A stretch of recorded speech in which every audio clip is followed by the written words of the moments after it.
Hi,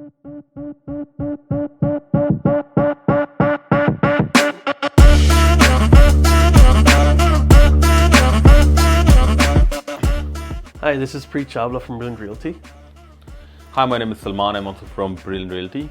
Today we're going to be talking about first-time home buyers and basically the whole process behind buying a home and what are some advices and sort of things we want to put forth and introduce first-time home buyers to. So this is a great video for all the first-time home buyers out there that are thinking of buying their first home in Calgary. Salman, I want to ask you a question. So basically, when we're dealing with first-time home buyers, what is the most important piece of advice that you have for any first-time home buyer out there that's renting right now, or they just moved to Calgary recently and they're looking to jump into the market and buy their first property?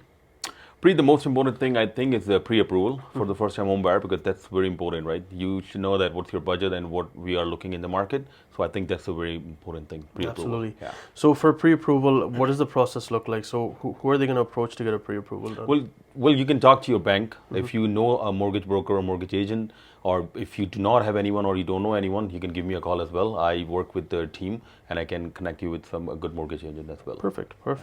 In terms of purchasing a property specifically, there's a lot of variables when it comes to buying a house. And what are some of the variables that you look at for your first-time home buyers? Because keep in mind, these first-time home buyers may not know exactly what to look for in a house, right? Okay. Yeah.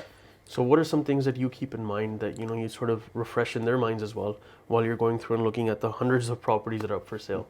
I think the most important is location. Location is the most important thing. So I look into communities like Calgary has like 4 quadrants: northeast, southeast, northwest, and southwest. So it depends what my client or what the first-time home buyer is looking for. So community location is very important. Then it comes to the facing of the house.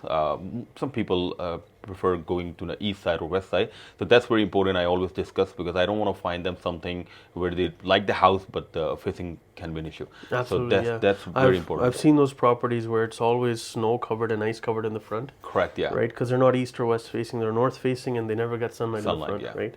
And then sometimes you're dealing with such properties that they're facing in such a direction that you never get any sunlight inside the property. That's correct, yeah. Right. So facing is very important. I discussed with few of my clients if they are looking for east or south or north.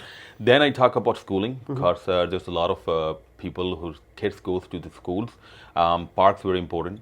If you have a pet or if you have kids and you're looking a park walking distance, so that's a very important point. Restaurants, a lot of people like to dine out and they are single or they have a friends, they want to meet into a restaurant and they want something nearby. So restaurants, I talk about. What would you say, because I'm a foodie myself, yeah. I love to eat, and you're a foodie as well, right? We've talked about this before.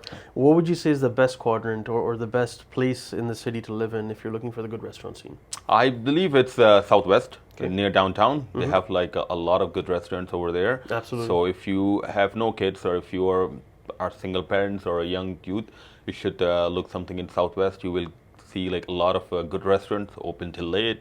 So that would be a good quadrant. Perfect. Yeah. Perfect.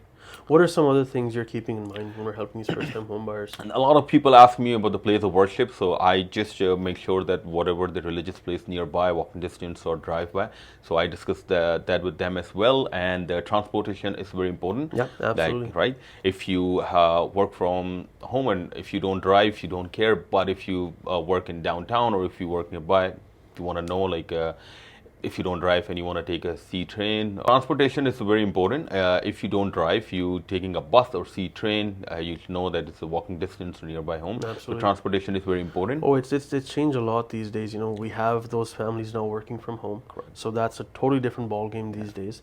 That's something we never had to worry about as real estate agents, having home offices and all that.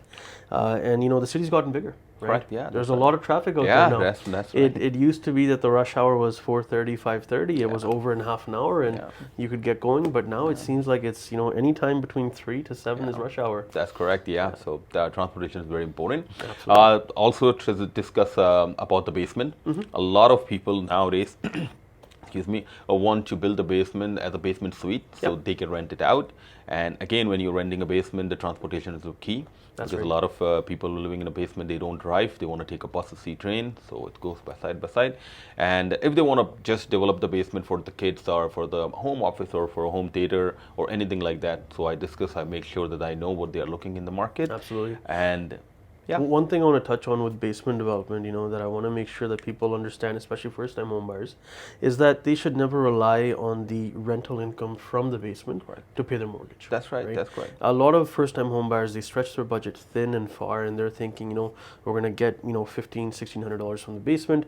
That'll pay a considerable amount of our mortgage, and that's how we're planning to pay the mortgage. So the advice I give my first-time home buyers is pretend the basement doesn't exist, right? Pretend the rent's never going to come in. Buy a property that you can afford on your paycheck. Yeah, right? that's correct. Like, of course, basement helps you out with your mortgage, but you should not rely on it, right? You never know if your basement's not on a rent for a couple of months. You should not be worried about it. So yeah, that's a good advice.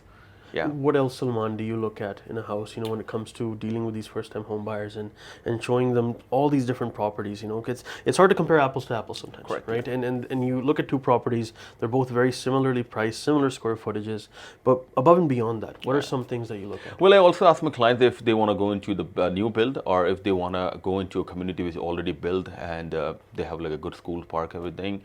There are a few people want to go on a new build, right? They just want a brand new home and they don't mind waiting for 8 months, a year till the house gets built.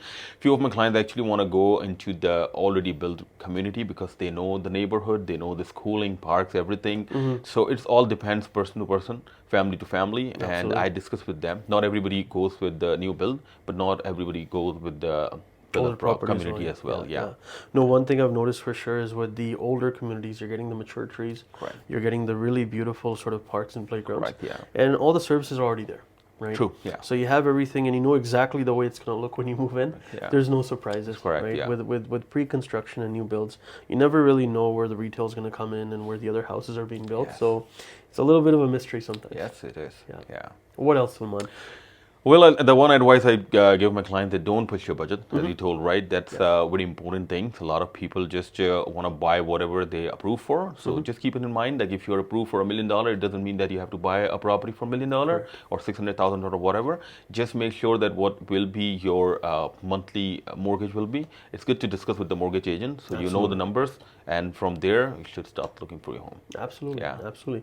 Anything else? I just want to know about the offer process because a lot of time, my clients ask me that what's the offer process? If they like a property, what's next? So the offer process is fairly simple, and of course we both would say that because this is what we do day in, day out. But for first-time home buyer, it may seem overdaunting. Basically, the number one thing to keep in mind is everything is negotiable.